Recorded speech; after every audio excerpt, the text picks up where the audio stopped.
Good afternoon and welcome. My name is Maureen Conway. I'm a Vice President at the Aspen Institute and Executive Director of the Economic Opportunities Program. And it's my pleasure to welcome you to our conversation today, The Future of Equal Opportunity. This event is part of our Opportunity in America series, in which we hear from experts, researchers, practitioners, workers, advocates, policymakers, and business leaders about the changing economic landscape in the United States and how we can make sure that the economy works for everyone, regardless of place, of gender, of race, or class, or any other characteristic. For those of you who've been with us for the last couple of minutes, you've been viewing a few pieces of art curated for this event by my colleague, Matt Helmer. Art responds to the society in which it's created, but it can also reflect our past and paint a vision of what we aspire to be. It can confront us with our present realities and compel us to re-examine our assumptions about what is true. Most of the pieces that you've been seeing come from the Equal Employment Opportunity is the Law portfolio, a series of prints created in 1973 by the Smithsonian American Art Museum that addresses the theme of equal employment opportunity. The portfolio was sponsored by the Equal Employment Opportunity Commission, the EEOC, to promote awareness of workplace discrimination laws. Another piece included is by Gwen Maxwell Williams, a quilt called We Are Not There Yet, which is also housed at the Smithsonian, and it's from 2012. According to the Smithsonian, Maxwell Williams designed this quilt to affirm the importance of the EEOC and to observe that workplace discrimination is with us to this day. So these pieces set the stage for our conversation today. What is our experience of equal opportunity, and what might our future be? We hold these truths that all men are created equal, that America is the land of opportunity, that if you work hard, you can improve your standard of living. But we also fall short of these truths.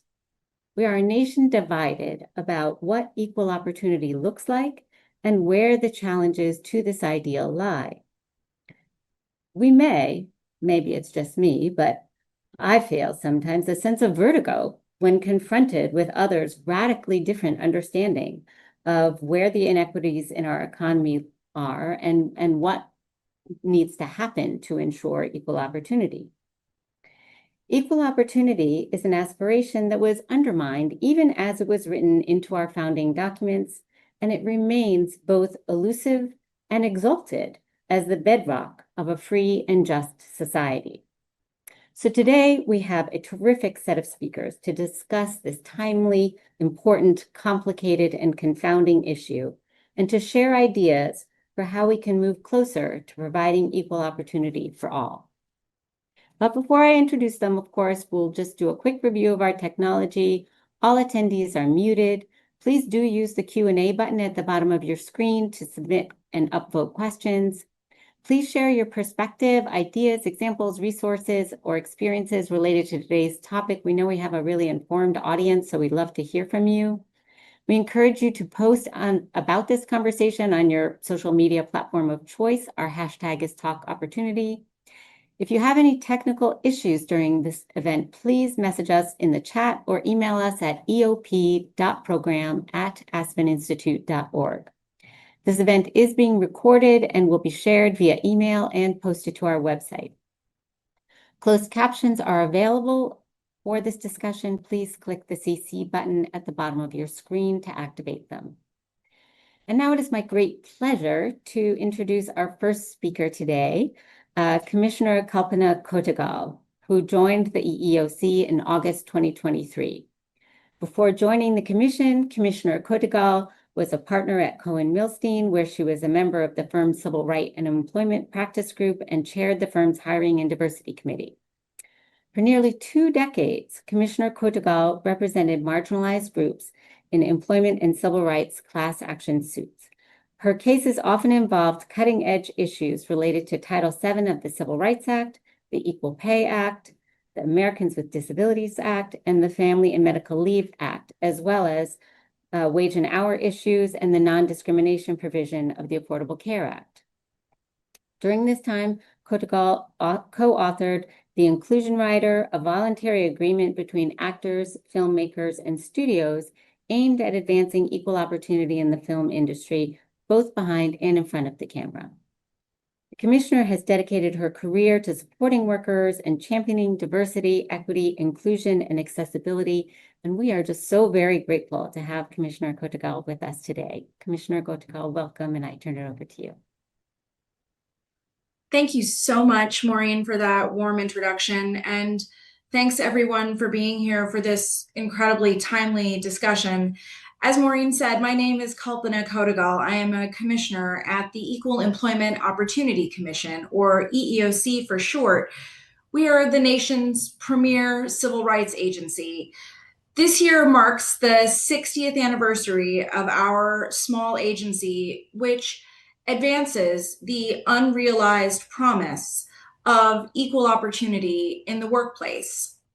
I think we can't discuss today's topic, the future of equal opportunity, without reflecting a little bit on the past. From my perspective, history is a really critical touchstone. It provides context for the present and for the work ahead. It reminds us that progress isn't linear, far from it, and that our work, our action in the face of challenges can and will make the difference. The Civil Rights Act of 1964, which created the EEOC and which prohibits workplace discrimination, is a perfect case in point. As many of you may know, the law didn't come into being overnight. It took years of strategy and of litigation, of activism and organizing to get the bill passed.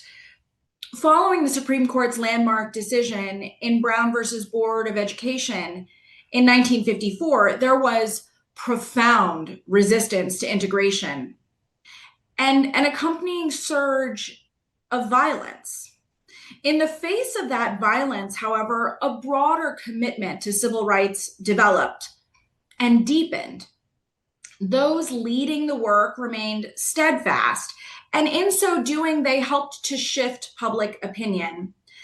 The outcry to the kidnapping and murder of 14-year-old Emmett Till 70 years ago, the bus boycott in Montgomery, Alabama, sit-ins at whites-only lunch counters across the South, all of these continued that steady drumbeat for change.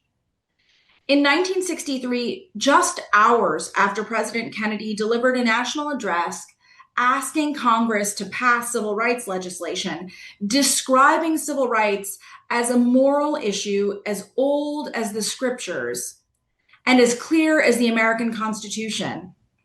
Just hours later, civil rights leader Medgar Evers was murdered, standing in his own driveway, carrying NAACP t-shirts that read, "Jim Crow must go."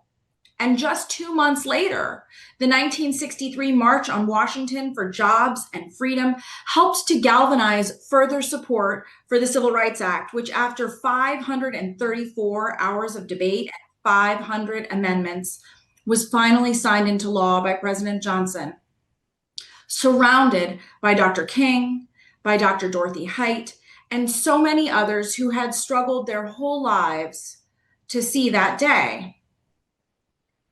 The Civil Rights Act and the EEOC were born of the enduring struggle for civil rights, and we can trace that struggle back further to the movement for abolition, to the women's rights movement, to the struggle of Indigenous people to preserve their sovereignty, to the resilience of Japanese Americans during internment, the organizing of immigrant laborers, and the fight to ensure that LGBTQ plus people are simply free to be who they are.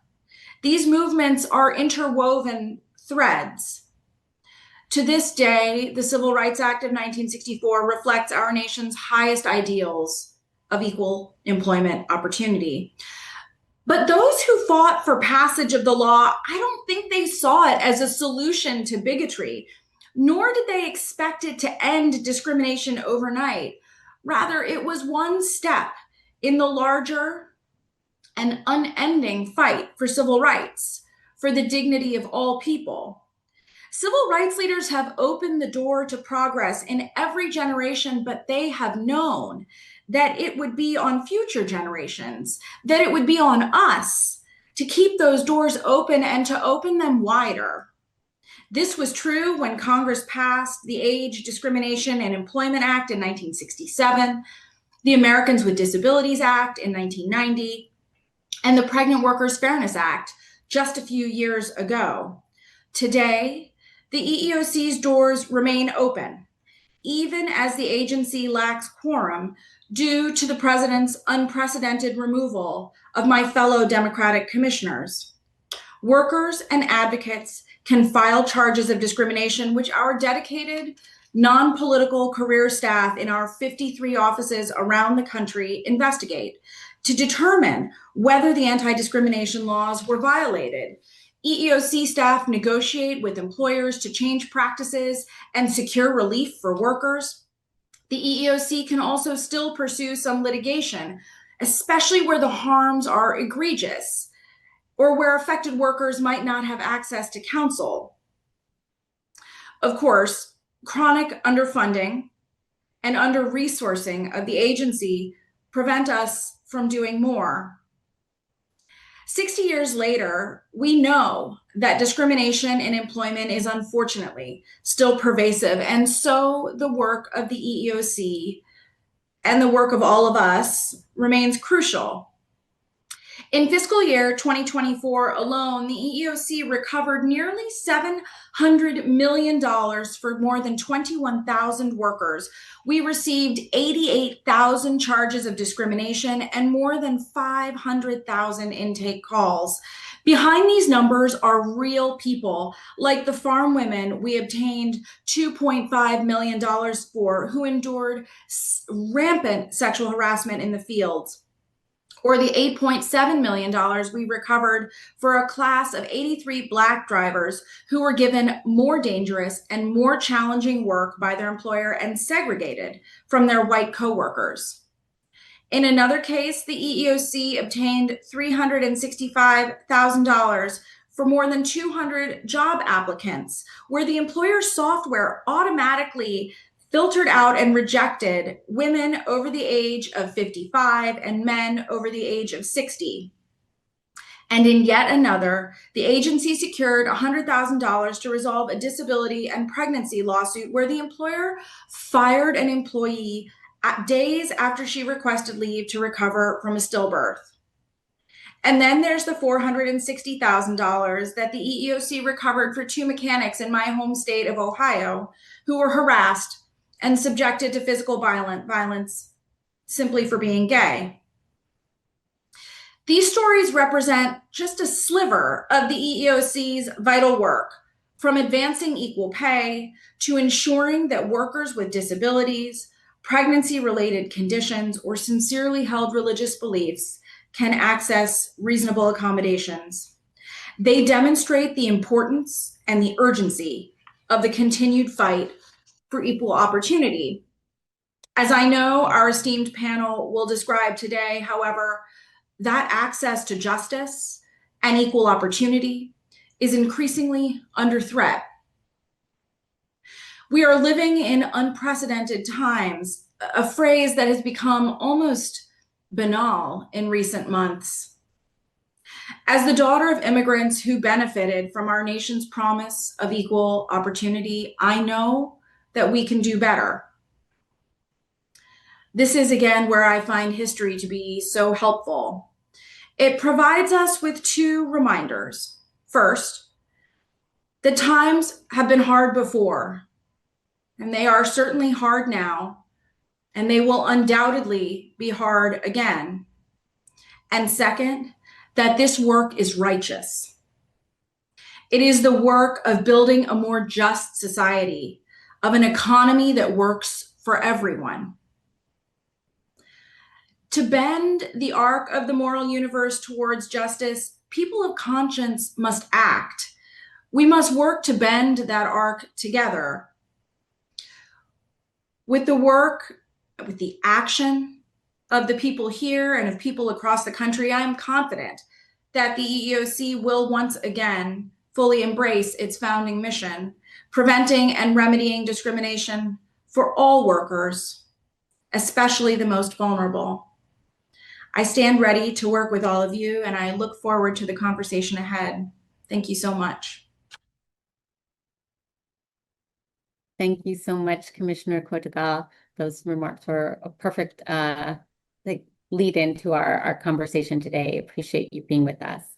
And now let me introduce our terrific panel. In the interest of time, I will just match names to faces, but you can and should read more about them on our webpage if you don't know them already. Today we have with us Stacey Abrams, a political leader, business owner, and author, and we have Dr. Manuel Pastor, Distinguished Professor of Sociology and American Studies and Ethnicity at the University of Southern California. And it's my pleasure to turn it over to my friend and colleague, Natalie Foster, to moderate today's conversation. Natalie's president and co-founder of the Economic Security Project, a senior fellow here at the Aspen Institute with our Future of Work initiative, and the author of The Guarantee: Inside the Fight for America's Next Economy, which if you haven't read, you should. Natalie is a brilliant thinker, organizer, advocate, and leader who brings heart, compassion, and the courage of her convictions to all that she does. We're so delighted we get to collaborate with her here. And Natalie, thanks, and I'll turn it over to you. Thank you so much, Maureen. And thank you, Commissioner, for those remarks. As we're saying, equal opportunity has always been at the heart of the American story, right? The belief that no matter who you are, your race, your gender, your zip code, that you should be able to work hard, contribute your talents, and to thrive. And we know that this promise has never been fully realized. The Commissioner laid out so many milestones over the course of this nation's history. It feels to me like we are living through the backlash to a lot of that progress, where institutions are being weaponized, opportunity, equity, and fairness are being defunded. And we are seeing the scapegoating of marginalized communities. And that's why this conversation today feels so urgent, but also hopeful, because we have with us two leaders who bring different perspectives, but are deeply connected perspectives. And they're two of my favorite meaning makers at this moment in history. So I'm really excited to dig in with you all. And I'm going to turn it over to you for opening remarks. And Stacey, we'll go to you first. You know, you've been a tireless advocate for equity, access, and democratic participation. You have inspired millions of people to get involved in the process through your races, through the elected office positions you've held, but also through your new podcast and the work you're doing today. So tell us where we are today and why it's so important we continue to embrace and defend these ideals. First of all, Natalie, thank you so much for having me. And thank you to the Aspen Institute for this invitation. I've recently been spending a great deal of time talking about the 10 steps to autocracy and authoritarianism. I talk about them because this is not a prognostication of what's to come. It's a description of where we are. In 7.5 months, this nation has descended into authoritarianism. And by understanding that, by recognizing that, we have the opportunity to then decide where we want to go next. Unlike other nation states that were democracies that fell, Venezuela, Hungary, Turkey, Russia, if we remember, was a democracy. The entry into autocracy and authoritarianism doesn't happen all at once. But when it starts, it does not stop unless the people stop it. And we know it when we see it, but we don't always have the language to use. We know that we start to see after the election, the executive expand his power, and it's almost always a man. We see the weakening of competing powers. We see the legislative branch bend the knee or become complicit and sometimes instigate behaviors. And we see the judiciary at the highest levels refuse to take the responsibility it has. We then see government gutted. We see them break how it works because people will not fight for something that will not fight for it. And so you see the CDC dismantled. You see the closure of national parks because they've stripped them of staff. You see people, elderly folks who are sitting on phones for hours trying to get access to their social security checks, only to be met with a chat bot that doesn't understand them. You break government so it doesn't work for anyone, so we forget why we have it. Step 5, you see loyalists installed in positions of power so they can go after their enemies. They are not loyal to the people. They're not loyal to the Constitution. They're loyal to the autocrat and the authoritarian regime. Step 6, you see the dismantling of media. You watch in horror as we gut public broadcasting, as formerly formidable broadcasting companies pay extortion fees in order to stay alive. But then you also see the rise of a media ecosystem that tells lies as though it's truth. And we don't have the ability to discern the difference. Step 7 is the step that I'm the most afraid of and that brings us here today. And that is that you scapegoat people, that you have to blame someone for the brokenness. And that is why we have watched this administration so aggressively go after DEI. Because if you can blame someone else, you don't have to take responsibility. And what worries me the most is that it's not just coming from the government, it's coming from the very people who benefit from DEI, from the corporations and other organizations that know that DEI works. As the commissioner pointed out, DEI is the lifeblood of this country. It is a value system that has made us great, and we are quickly avoiding it and voiding out its promise.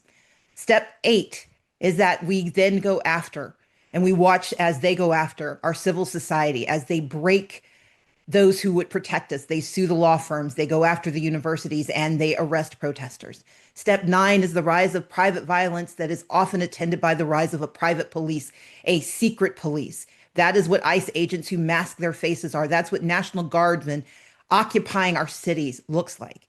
And then step 10 is the end of democracy as we know it, because while we may have elections, we no longer truly have the right to vote. That's why we're watching midterm redistricting that is designed to architect who wins the next election. It's why we see voters being purged and other voters being told, don't bother showing up. It's why mail-in voting is under threat. But the reason I call out those 10 steps to autocracy and authoritarianism is because we've got 10 steps to power and freedom.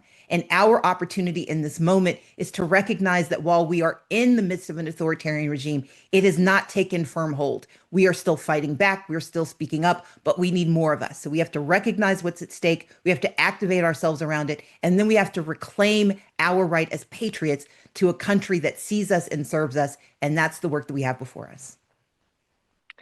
Thank you. I hope you'll lay out those 10 steps toward power and freedom over the course of this next hour, Stacey. Manuel, I want to turn to you for some opening reflections. You know, we've seen people across race, class, and geography who are feeling extreme precarity and are rightly feeling like our economics and our politics aren't working for them. They're seeing enormous amounts of wealth being generated, but none of it showing up in their communities, their schools, their affordable housing. So how did we get to this unique moment in history, and how do we begin to dig ourselves out of it? Thank you for the very small and easy question. And thanks to Aspen for having us here. I feel like what I should really just say is I yield my time to the gentlewoman from Georgia because I want to hear those 10 steps too. But I'm an academic, which means I'm prepared to fill the 6 minutes that you've given me. And what I'd like to do is to say that the story beneath the story that Stacey is talking about is the rise in inequality in the United States. If you look at the single most dramatic economic phenomena that's occurred over the last 4 decades, it's been a rise in the share of income going to the top 1%. In the 40s, 50s, 60s, 70s, about 10% of national income was going to the top 1%. Disproportionate, but that's what it was. Now it's more than a quarter of national income going to the top 1%.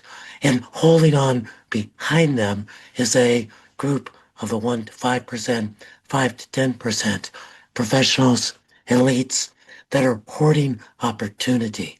And in that context of rising inequality, in that context of folks hoarding what little opportunity they have, the whole notions of equal opportunity have begun to fall flat.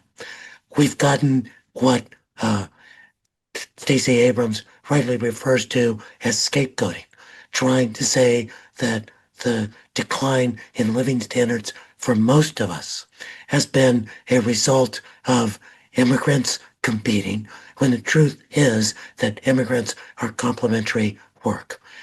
That is blamed on Black folks being able to get a step ahead into some jobs, when in fact, if you look at the progress of Black to white median household income, it's been stagnant for the last 40 years. There's been very little progress despite the efforts that have been there. So that has led to a reaction of fear and of feeding into white supremacy as a reaction. It's also meant that for a lot of people of color, equal opportunity feels like rearranging chairs on the Titanic, creating pathways for someone to become a professor rather than for a construction worker to lead a decent life, rather than for a nurse or a caregiver to be able to get ahead.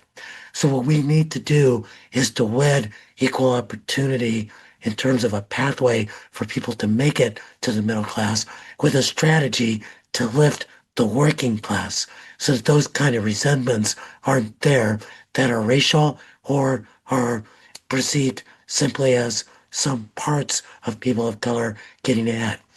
How do we do that? We need to shake a few bad habits. One of them is counterposing race versus class, thinking that those two things are disconnected, and that if we wanted to talk about race, we have to stop talking about the broad messages or broad patterns of income inequality. They are tied together. Or that, and Stacey knows this well, participating in the Democratic Party, which has that some people believe that what we need to do is simply talk about class and ignore race. But that is going to demobilize the populations that we need to activate to be able to make change. So we need to have a story that weds race and class.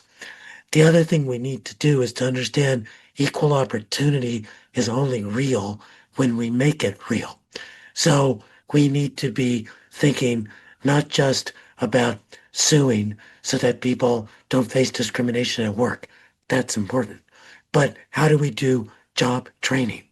How do we have comprehensive immigration reform so that people aren't in the shadows, fearful of what is going to happen to them, and they can begin to get the skills to make opportunity real? We need to shed our bad habits, and we need to talk about race and class in the same breath, and we need to talk about how to make opportunity real, not just for elites to get ahead, but for the masses of the American public to make their lives lives of dignity and opportunity. Dignity and opportunity, indeed. Stacey, you've described an infernal triangle of delegitimization, litigation, and legislation that is designed to roll back equal opportunity. I think it was one of the numbers you laid out in the top 10 in the 10 steps toward authoritarianism. And you've argued that maintaining the language of DEI, of diversity, equity, and inclusion, is really important in this conversation and today. So, talk to us about the attacks on the language and the challenges we're going to need to address. Thank you. Dr. Pastor actually gave a perfect example. We often hear the language of income inequality, which presumes the counter narrative of income equality, which is not what anyone's actually intending. But instead of having a conversation about economic opportunity, we get caught up in the language. And that's intentional. But we shouldn't stop talking about income inequality. We don't decide because billionaires say that they don't care that we're no longer going to use that language. And yet, when that language often attends issues of identity or issues of access and humanity, we get caught up in this narrative of we have to change what we say. And that leads to the infernal triangle. Those who oppose our rights begin by delegitimizing our language. We saw this happen in the 1970s around abortion. Most people forget that the Southern Baptist Convention did a resolution supporting abortion rights before they were against it. And we saw it happen very recently with the use of the language of woke, which was created by a community of color to describe how aware they have to be, how aware we have to be of the threats that we face. And so we have to recognize that the delegitimization of our language, the attacks on our language, are not because they would prefer we use different words. It's they don't like the meaning. They don't like the value system. Those who oppose DEI believe in uniformity, they believe in exclusion, and they believe in uniformity, exclusion, and unfairness. That's what they want. But if they can convince us to argue about what we call ourselves, they never have to get to the values that they are decrying. So delegitimization is the beginning. But they're smart because it's not enough to delegitimize. You then have to litigate to dismantle what has been built. And as the commissioner pointed out, this is a nation that has spent 250 years in reclamation, but also in construction. We have built the laws we need to support the people we must protect, whether we're talking about the Immigration and Nationalization Act of 1965, or we're talking about the Americans with Disabilities Act, the 13th, 14th, and 15th Amendments, but it's also the FMLA. All of those are DEI laws. The Department of Education was born out of a DEI law. And so we have to recognize that the attacks on DEI aren't simply the attack on the language, it's also a predicate for attacking the laws themselves. Because if you can dismantle the infrastructure and the protection, then you get to the third part. And that third prong in the infernal triangle is that you start to legislate away rights. You start to see language going into the law saying we can never have it back. And it typically starts at the state level. The moment the Students for Fair Admissions decision was issued by the Supreme Court, states started outlawing DEI. But the Supreme Court never said you couldn't have DEI. It said very narrowly that colleges and universities could not use race as a primary factor in admissions to higher education. They did not say you couldn't have an office for Native American students who are first generation. But they have taken the opportunity to legislate against our rights. And so we have to cling to our language because it describes what we believe. If we do not believe it, then yes, stop saying it. But if you believe that diversity means all people, if you believe that equity means fair access to opportunity, if you stand for the predicate that inclusion is a native good because it means respect for others, then DEI should be the language we use. And most fundamentally, I don't change my name just because someone calls me out of it. I don't change my identity because a third grade bully decides to mock me. But it works because we spend so much of our time trying to justify ourselves to those who oppose us, we forget to harness our truth for ourselves. I don't believe we change the language because you cannot fight the fight that the enemy wants you to fight. You have to fight the fight that you need to win, and we need to win the fight for diversity, equity, and inclusion. Dr. Pastor, is there more you want to say on language? I know you're such a deep student of words and how they matter in the world. So very profound what Stacy said, and I want to lift up two other things I think that we get into a language trap around.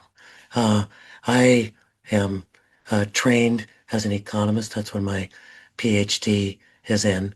And, traditionally, the economic debate has been about individuals, free markets, small business, and that's been pitted against the state, collective, a different approach. And that's been our traditional ideological poles in the United States. And that language winds up getting weaponized because equal opportunity gets presented as an individual issue.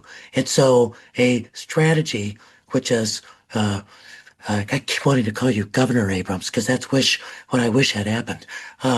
What Stacy said is to take into account people's history in the context of admissions, in the context of job training, in the context of aid for a particular neighborhood or a particular people. And you've got people on the other side saying, we have to ignore all that. It's got to be an individual thing we're looking at. But you know what? That's not what they really mean. Because while the traditional debate in the United States has been between individuals and collectives, markets, and the state, currently it's between tribes and mutuality. Because it's about protecting a particular group of people and their billionaire friends, and making sure that with the use of tariffs, with the use of different kinds of programs, that group is protected and others are pushed away.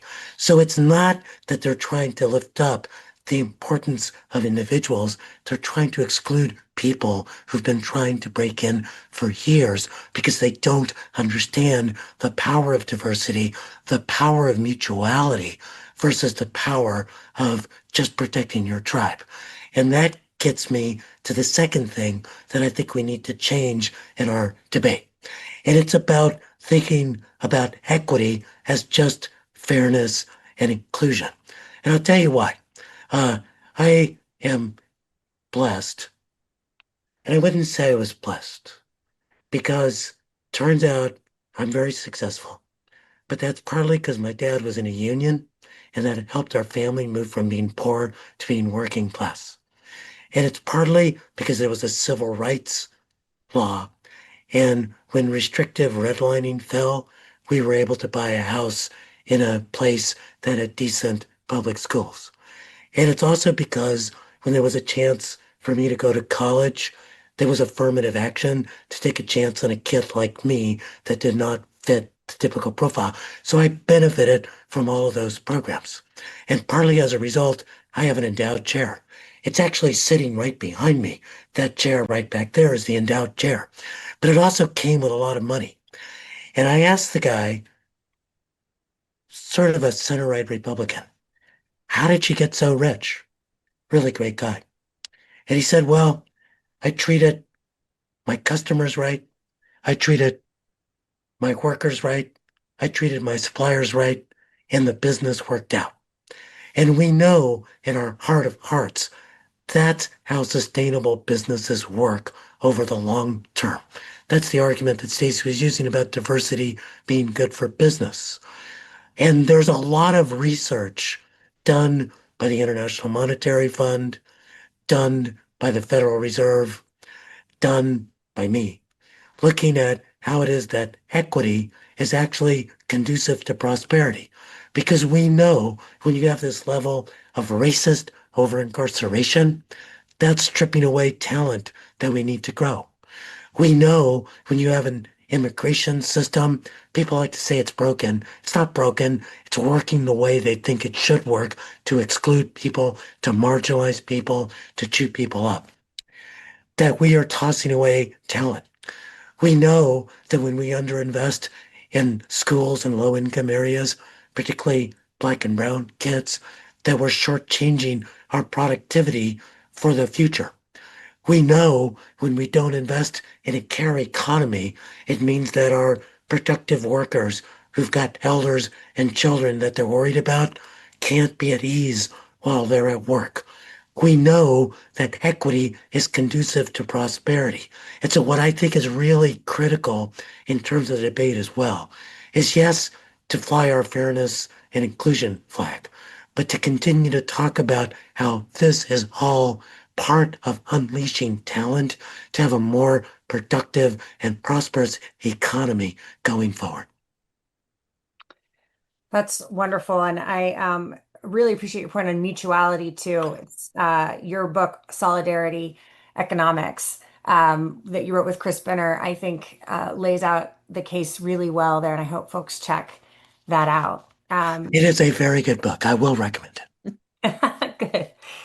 But let's look ahead now, and I want to talk a little bit about some of the institutions we're going to need for the future. And it's a pleasure to get to do with you, Stacey, who is a well-documented sci-fi nerd, thinks a lot about the future, and you, Manuel, who has always looked to the past to point to where we need to go, as you've done in one of my favorite books of yours, The State of Resistance, about California. And Stacey, you said this that we've been a nation at 250 years in reclamation and construction. And let's turn to the construction we'll need in the future, right? If you think of, as Reverend Barber talks about, the third reconstruction that's needed in America, with the first reconstruction, being after the Civil War, and the institutions we built then, like the Freedmen's Bureau, right, that was designed to support the formerly enslaved Black Americans, but also the poor white Americans who were left destitute after the Civil War. And that is the time we got the first public schools, right, in this country. Or the second Reconstruction in the Civil Rights era, where we got so many of the institutions and the agencies and the laws that we've been discussing today, including the EEOC. So as we think about a third Reconstruction, what are the institutions and the agencies that will be fit for that moment that we will need in the future? Stacey, we'll go to you first. I begin by thinking about what this moment of authoritarian rise has revealed to us. We have relied extraordinarily heavily on not just norms, but on values. We have believed that those who stand for public office are willing to do what they can and what they should for the benefit of others. And we can no longer trust that the system will hold because our values will hold. We have seen not simply a person who won the office of president take on an expansive notion of power. We have seen members of his party suborn, support, and encourage the tearing away of values and the tearing away of rights from others. And so our first responsibility is to move the Office of Civil Rights from being a subset of the Department of Justice to being its own standalone agency. We need an agency that is dedicated to civil rights, civil liberties, and diversity, equity, and inclusion. So C, civil rights, civil liberties, and DEI, because these pieces are yoked together. If you do not have DEI, then you don't have civil rights. If you do not have civil liberties, your ability to call out the attacks on your civil rights aren't real. But as long as it is sublimated to a Department of Justice that is under the control of someone who may or may not believe in justice, we are in danger. So that needs to be a standalone agency. Number two, we need a voting rights agency. Voting rights should not be something that is tucked underneath another subset. It is the cornerstone of how we make government work. And as someone who fights for democracy, I don't fight for democracy because I like the construct. If there were better constructs, we'd go with them. I like democracy because democracy is how we guarantee our voices are heard, our needs are lifted up. We can't guarantee they'll be met, but we can guarantee they will be talked about. And that means that the right to vote should not be at the whim of those who get to decide whose voices they want to hear. The reason we are fighting over gerrymandering, the reason we are listening to the possibility of money being stripped away from states that refuse to eliminate mail-in voting is because we have treated voting as an afterthought when it is actually the linchpin of how our nation can operate as a democracy. So that needs to be an agency. Number three, we need a Department of Economic Power.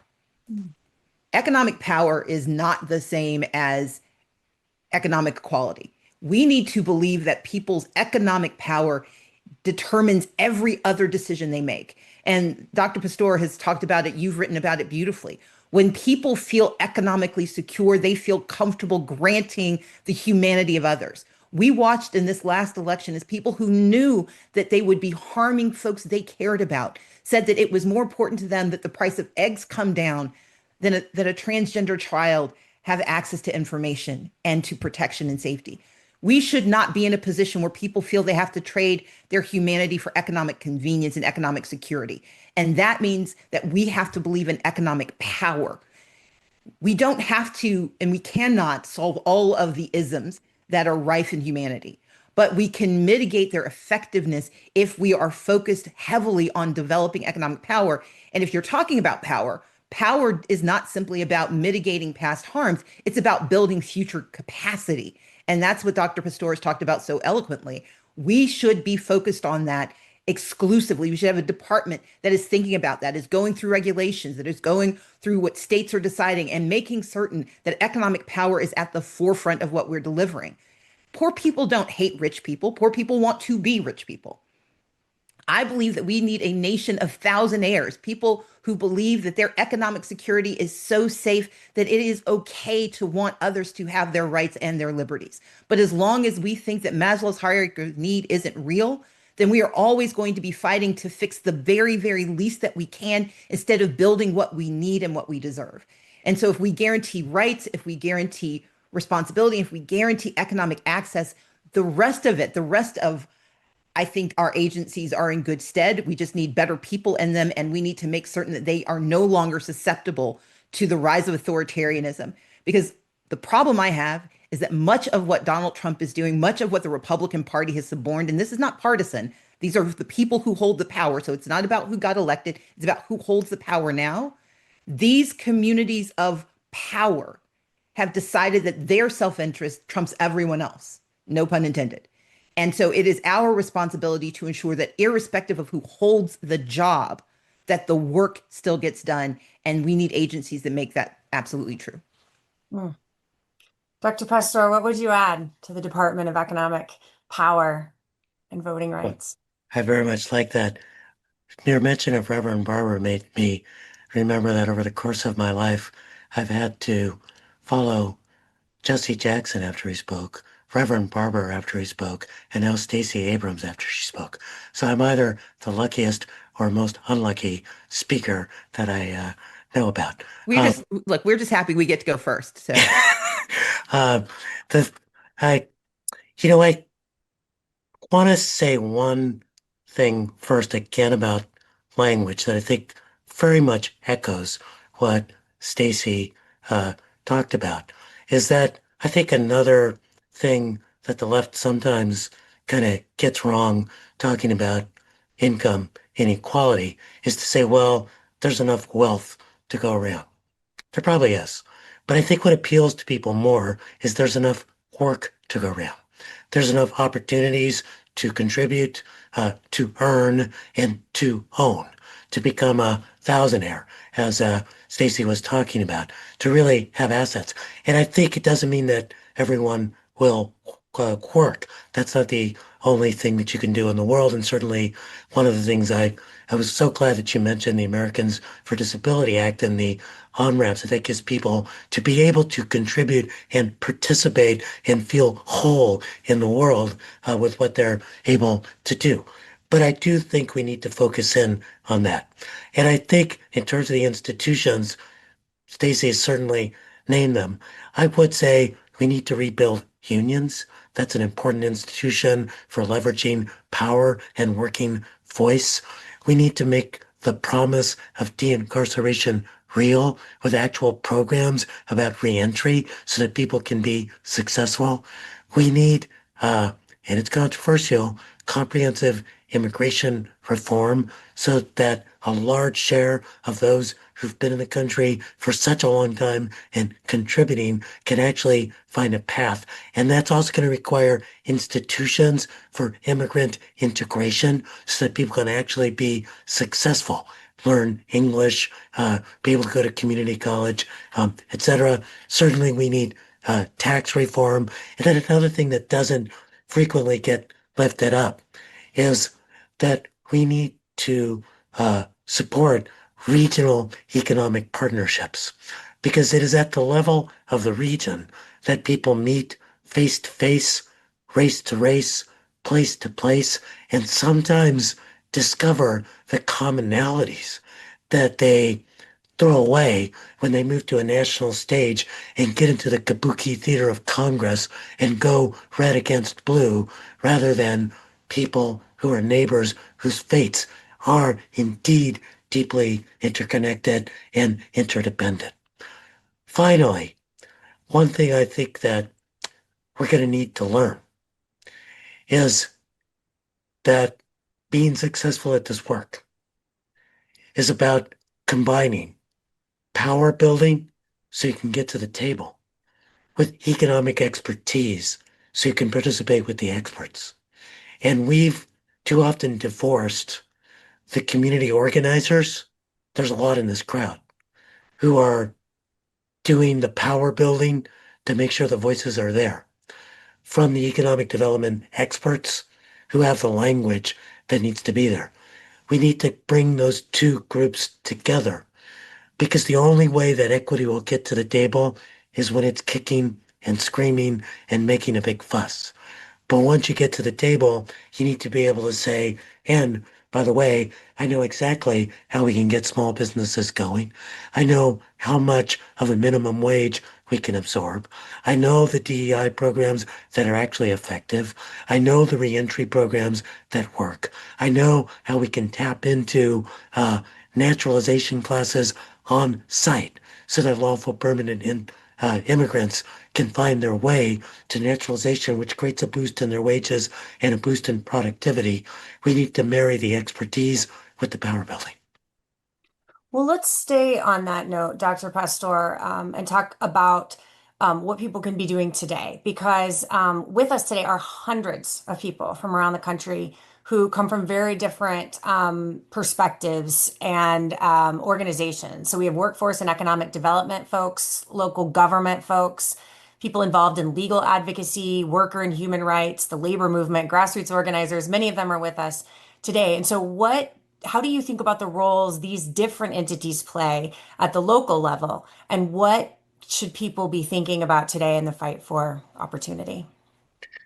Well, I talked a little bit about it in what I just said, so I will just add one thing. Uh, Probably about 15 years ago, along with the California Community Foundation, which is really the LA Community Foundation, but it's LA, so we just say it's California because we think we are the world. Um, and our research center helped put together a council on immigrant integration. Now it's called Immigrant Inclusion. And weirdly enough, probably the most important thing I asked people to do as homework from the first meeting was to take someone out to breakfast that they didn't know, that they didn't usually work with. And the head of the leading immigrant rights organization was asked out to breakfast by the person running the education programs at the Chamber of Commerce. 4 years later, the LA Chamber was supporting comprehensive immigration reform as one of its top three priorities in DC. And when the raids just happened in LA, the Chamber of Commerce condemned them because of the impact on the economy. And the Los Angeles Economic Development Corporation launched a study on the impact. And we identified very much more with community-based organizations, unions, etc., are working with LAEDC on this study about what the local impacts are of the deportations and how we can keep our families and our economy together. So I think, and I think Stacy can testify to this, that one of the most important things to do is to form lasting relationships that cross traditional boundaries so we can begin to realize in our soul that yes, a more diverse table is a richer table in terms of ideas. Yes, a more equitable region in the long run is a more prosperous region. And yes, thinking about how we form community and award dignity to everyone gets you to not be divided about that trans kid, because that trans kid deserves dignity, deserves to be wrapped in the love of a family and community, and equity for that kid, for those who are marginalized, is going to benefit all of us. Stacey, how about you? What advice do you have for people working on the ground right now in pursuit of equal opportunity? I would, to build off of Dr. Pastor, we have to believe in alignment, not agreement.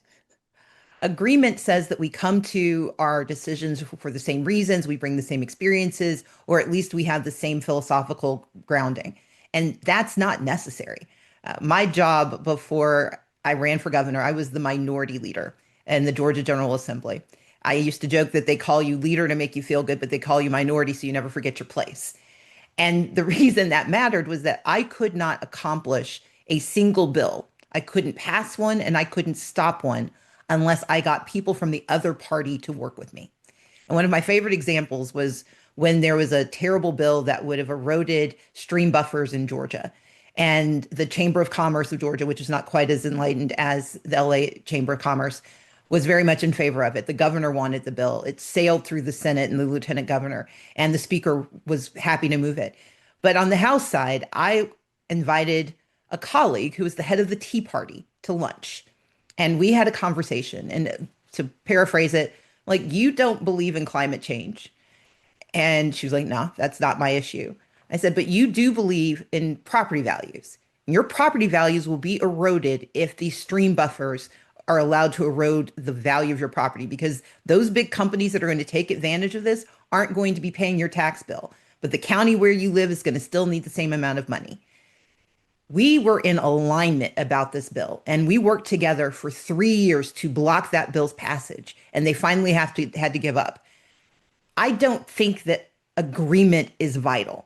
It's nice to have, it feels good, it has a great psychic benefit, but alignment is what gets us where we need to be. And what Dr. Pastor was describing, when two communities come together that do not necessarily have an agreement about the source of the problem or the solution, they might find alignment in taking certain steps together. Alignment allows you to diverge when you need to, but you can get so much further ahead when you are aligned on what needs to happen, not why it needs to happen. A lot of the work that I do looks at the intersection of economic power, civic power, and individual power. And too often, as Dr. Pastor described it, we see these as three separate gears.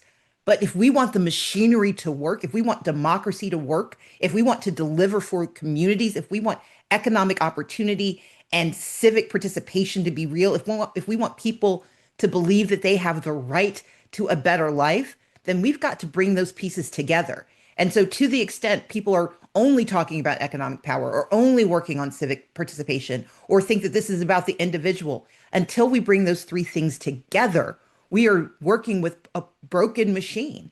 And those who are working together, those who want us not to have those things, learned a long time ago to work in unison.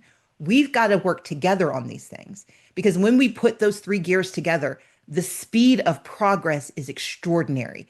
And that's what we saw happen in the first Reconstruction. That's what we saw happen in the second Reconstruction. And in this third moment, where we have to not just reconstruct, we have to reclaim our nation from authoritarian power. We should not be trying to fix what was broken. We should be using those gears to build what we should have had all along. And that is a nation that works for everyone, whether you were born here or you come here. And I want to take one moment of personal privilege. Dr. Pastor said that talking about immigration is controversial. We have to understand that immigration is not controversial. The propaganda around immigration is controversial. And we have to cut through that language, going back to the 10 steps to autocracy. The 10 steps to freedom and power mean that we have to believe, we have to recognize what they're doing, we have to activate ourselves to do better, and then we have to reclaim our right to win. Those are things we can do together, especially if we come together across organizations, across communities, across philosophies. I don't say that you work with someone who is diametrically opposed to you in values, but we don't have to have the same outcomes in mind to have the same direction to get there. I just want to echo that I think that's such an important point. And I often talk about how when people phrase the word collaboration, they think about doing stuff with people they're in total agreement with. That's really just hanging out with your friends. Collaboration is principled conflict. It's having some values you agree on, trying to think about objectives, agreeing on some principles, and having some principles about how you conflict. Conflicting with integrity, with respect, with honesty, without manipulation, and then being able to then come back to that person again because that's been built up through principled conflict, not through easy agreement. Yeah, that's great. So I'm going to take some audience questions now that have come in prior to today, as well as today's chat. And then we'll close on a note of asking you each to give us something that is making you hopeful in this moment. But first, I want to read a question that came in today. And this person says, great point from both speakers about systems not being broken, but working as they were designed. So with that in mind, what are your thoughts on working within and outside these systems in this moment? I think we've had echoes of that question through all of your comments, but I thought it was worth lifting up in this moment. And Dr. Pastor, let's go first to you. Well, that is a really great question. In a class I teach, I always say I don't use the term disadvantaged because that sounds like it might be an accident. Um, like, or, we were doing this and we forgot about you. Sorry. It's really structurally disempowered. And it's often the way the system works. I think the challenge is figuring out how to both disrupt systems and then recreate systems that work, how to be both inside and outside. And I really want to turn over things to Stacy because she's been an expert at doing this, both disrupting by animating an entirely new electorate to try to change what's going on, but actually learning to operate in those systems. And I think in the economic development world, this is actually also very important too. There's a whole system of economic development. We need to learn that language. And we also need to push it to center equity more, to open up the doors more, to include geographic areas, rural areas, urban areas that haven't always been primary. I would absolutely agree that we have to have an inside outside strategy. So I wrote a book called Lead from the Outside. And the whole point was exactly that. I do not reflect the typical leadership style. When I became minority leader, and I only say this by way of example, when I became minority leader, I was the first woman to lead a party in the history of Georgia. I was the first Black person to lead in the House of Representatives and first Black woman to do a lot of stuff. And so the reason that mattered was that there was an estimation of my capacity that decided to de-emphasize what I could do, that I was inherently on the outside because I didn't look like those who had power. But my rise to that role came about because I understand that we have to have an inside and an outside strategy. As minority leader, it was my job to go into rooms with the Speaker of the House, with the governor, and negotiate on behalf of not just my colleagues, but on behalf of the constituents we represented. That was an inside strategy. I had to work with the power as it existed to do what I called either stop stupid or at least slow it down. But I also had the responsibility of an outside strategy. As minority leader, it was my job to be the voice of those who did not have power and were entitled to that power. And that meant that I would have to sometimes castigate and harangue those who were taking power from them, knowing 2 days later I was going to have to ask them for something. We have to stop believing that this is about courtesy. This is about courage, and it's about what we believe we should have. And so, yes, that requires an inside and an outside strategy, but those two strategies have to be intentional. You also have to have allies, and we don't have to do it all ourselves. Sometimes your inside strategy is supporting someone you don't like that much, but because they are already in the room, you're going to work with them to make sure they can stay there. I was in the governor's task force on jobs and business recovery during COVID. And I very early on said, boy, this is going to be racially disparate, and immigrant communities in particular are going to be hard hit because they were left out of the CARES Act in terms of aid, because of the fear of accessing healthcare, because of the kind of work that they had. And that issue got ignored over and over again until a couple months in one of these meetings, I said pretty impolitely, what the F is wrong with you people? I've been talking about this. What could I have done better to make it so clear? Within 2 weeks, they launched a testing program to make sure that the most, they call them disadvantaged neighborhoods, had testing that was equivalent to the rest of the neighborhoods in any particular county. And they made opening up of counties to business conditional on being able to meet the standards around testing and around getting vaccines out to communities. So you got to be inside, and sometimes you have to do what Stacy talked about, and which I guess I modeled as well, which is scream a little bit loudly. Alex Dean asks, how can states and localities have agency over the structures for equal opportunity? And I think it's an important question for the audience today. What can states and localities broadly be doing? Stacy, we'll go first to you. So I served as deputy city attorney for Atlanta in the beginning of my career. And what I would say is that we often look for macro solutions where state and local governments are experts at micro solutions. So instead of working against, particularly if you are a city that's in a state that has preemption powers, which is most of the South and some of the West, part of the responsibility is to figure out what is the smallest unit of power you can leverage to accomplish the greatest end that you seek. So with your small businesses, what is it that's stopping them? There are sometimes regulatory changes you can make at the city level that can unlock economic power.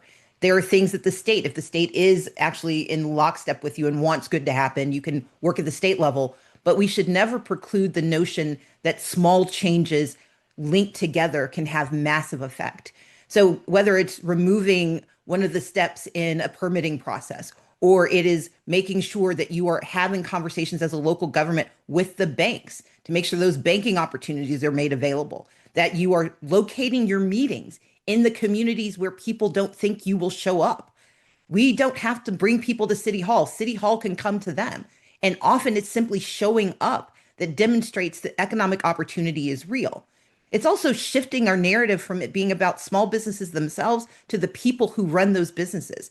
If you have a small business, but you can't afford daycare, then you have to be having a conversation as a local government. How do we solve for that problem?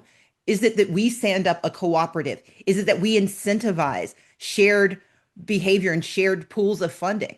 But the local governments have not just legislative power, they have organizing power and convening power.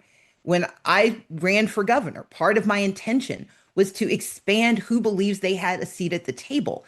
And that's what state and local governments can do without permission. You can use the structures you have to expand access, but also to expand information.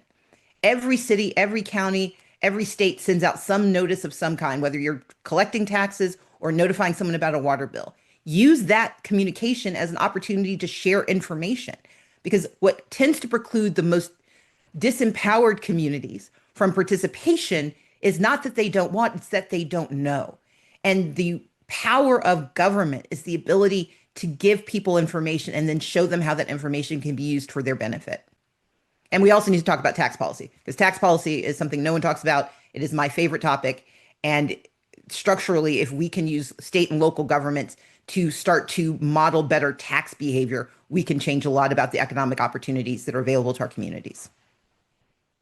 Dr. Pastor, you're a person who talks about tax policy. Any comments on the state and local question? So I'm from California, and I know everyone thinks that's just an entirely different place. I just want to remind you that we gave the world Richard Nixon, Ronald Reagan, tax cutting fervor, anti-immigrant hysteria, and the elimination of bilingual education, and affirmative action, and then a race to over incarceration that outpaced the rest of the United States. So we've been on this arc of change. And I also want to point out how much something in California called the California Racial Equity Commission. I would ask folks who are interested, take a look for this very important reason. We've been operating under Prop 209, the elimination of affirmative action.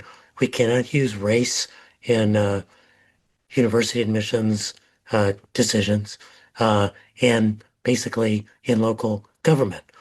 But we can pursue racial equity by looking at some of the other underlying factors that have to do with over-incarceration, that have to do with underinvestment in schools, that have to do with tribal communities not getting resources.